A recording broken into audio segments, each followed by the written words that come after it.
নমস্কার, Radhe Radhe, good morning. সবাই কেমন আছেন? তো আমার আজকে এখানে হচ্ছে তৃতীয় দিন আগরতলাতে আসা। তো কিভাবে রয়েছি দেখুন, এখানে একটা তোষক পাতে এভাবে, যেহেতু আমি ঘরে থেকে কিছুই আনিনি, কিন্তু আসার সময় কিন্তু মশারিটা মনে করে নিয়ে এসেছিলাম, কারণ এখানে এত বড় বড় মশা, মনে হয় দিনের বেলায় মশা কামড়ায়। তো আমি আসার সময় মনে করে কিন্তু মশারিটা নিয়ে এসেছিলাম, দুটো বেডশিট নিয়ে এসেছিলাম। ভেবেছিলাম হয়তো হোটেলে থাকবো, তো তারপর বাবা বললো যে যেহেতু আমরা রুম নিয়েই নিয়েছি, তাহলে চলো রুমে চলে যাই।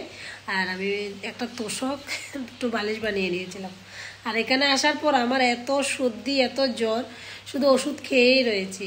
আর এখানে এত বৃষ্টি, চারিদিকে শুধু জল আর জল, কিছুই ভালো লাগছে না। এমনিতেই মন মেজাজ ভালো নেই, তার মধ্যে যদি চারিদিকে এরকম বৃষ্টি হয় তাহলে তো আরোই ভালো লাগে না। তো হোটেলের খাওয়া দাওয়া ভেবেছিলাম কালকে থেকে রান্না করব, কিন্তু কালকেও রান্না হয়নি। এখানে ওই রকমে যা হোটেলে ছিল ওইটা খেয়ে রাত্রটা কাটালাম। তো দেখি আজকের থেকে রান্না করব। ওর বাবা গিয়েছে বাজার আনতে, তো একটু টুকটাক বাজার আনলে তারপরে ডাল সিদ্ধ টিদ্ধ দিয়ে কোনো রকম খাবো। তারপরেও ঘরের খাওয়া, সিদ্ধ ভাতটা খাওয়াই মনে হয় ভালো, খুব ভালো লাগে। আমি আর খেতে পারছি না, এমনিতে আমি বাইরের খাওয়া দাওয়া খেতে পারি না।